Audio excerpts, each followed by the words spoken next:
दुश्मनों का अड्डा न देश विरोधी करतूते। आजमगढ़ के 219 मदरसों में चल रहा था उससे भी बड़ा खेल। मायावती सरकार में पैसा भेजा, आजमगढ़ में खेल रचा। एसआईटी ने मारा छापा तो खोली सबसे भयंकर पोल। देश के कुछ मदरसों में देश विरोधी गतिविधियां चलाई जाती है।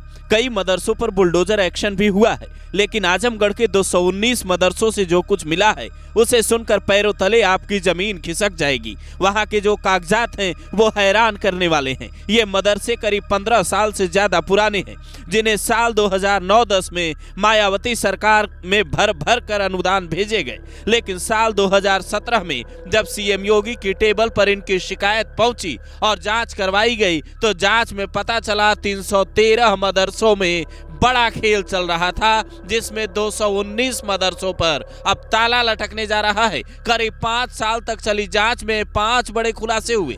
खुलासा नंबर 1, कई मौलानाओं ने मिलकर मदरसा पोर्टल पर यह जानकारी दी कि यहाँ तहतानिया स्तर के 110 स्टूडेंट हैं, लेकिन एसआईटी वहां पहुंची तो न मदरसा मिला न स्टूडेंट। पता चला भारतीय जनता इंटर कॉलेज को मदरसा बताकर सरकारी पैसा डकारने की कोशिश की जा रही है। खुलासा नंबर 2, आजमगढ़ के रौनापार थाना क्षेत्र में एक मदरसे को तहतानिया स्तर की मान्यता मिली थी।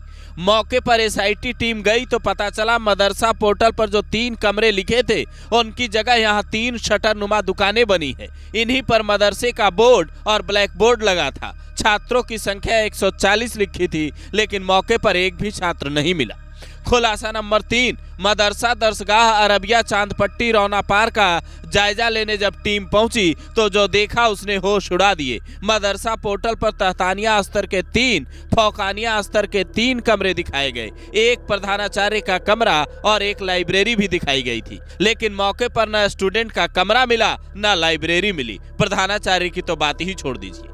खुलासा नंबर 4, 18 साल की उम्र से पहले ही मदरसे के टीचर बना दिए गए। ये कोई नई बात नहीं थी, ये मामला साल 1981 का है। 6 नवंबर 1981 को अरमान नाम के व्यक्ति की मदरसे के शिक्षक पद पर नियुक्ति कर दी जाती है, जबकि उस दौरान अरमान की उम्र 18 साल भी नहीं हुई थी। इससे आप अंदाजा लगा सकते हैं कि मदरसों में लंबे वक्त से कितना बड़ा खेल चल रहा था। खुलासा नंबर 5, मदरसा चलाने वाली एक सोसाइटी के अध्यक्ष जहीन अहमद ने अपनी 4 बेटियों की नियुक्ति नियमों के परे जाकर की। नुसरत जहीन को मदरसे का प्रिंसिपल, अलीशा सिद्दीकी, इब्तिसाम जहीन और रुबाना जहीन को सहायक अध्यापक आलिया के पद पर नियुक्त कर दिया। कुछ ऐसा ही खेल मदरसा प्रबंधक रुमाना बानो ने भी रचा था, जिसके खिलाफ मुकदमा दर्ज करवाया गया। हैरानी इस बात की थी कि इन मदरसों को मान्यता मिली कैसी। जानकार बताते हैं अल्पसंख्यक कल्याण विभाग के अधिकारियों और कर्मचारियों की मिलीभगत से ऐसा हुआ, पर सवाल यह है कि इनके सिर पर हाथ किसका था? क्या वोट बैंक के चक्कर में कुछ नेताओं ने मायावती के राज में इतना बड़ा खेल रचा, या फिर सिर्फ अधिकारियों की मिलीभगत से गलत जगहों पर सरकारी खजाने को दोनों हाथों से लुटाया गया? वहां के एसपी ग्रामीण चिराग जैन बताते हैं, जनवरी 2023 में शासन की ओर से एक जांच एसआईटी से कराई गई थी। इसमें जिले के कई मदरसे जो पोर्टल पर दर्ज थे उनमें से 219 मदरसे अस्तित्व विहीन पाए गए, मतलब उनका कोई अस्तित्व ही नहीं था, वो सिर्फ कागजों में चल रहे थे। इनके द्वारा फर्जी तरीके से सरकारी अनुदान लेकर उसका उपयोग किया जा रहा था। इसके बाद शासन की ओर से इनके खिलाफ मुकदमा दर्ज करने का आदेश दिया गया, जिसके बाद ईओडब्ल्यू के इंस्पेक्टर कुंवर ब्रह्म प्रकाश सिंह ने थानों में तहरीर दी। 11 मुकदमे दर्ज हुए और कई मुकदमे अभी भी दर्ज किए जा रहे हैं।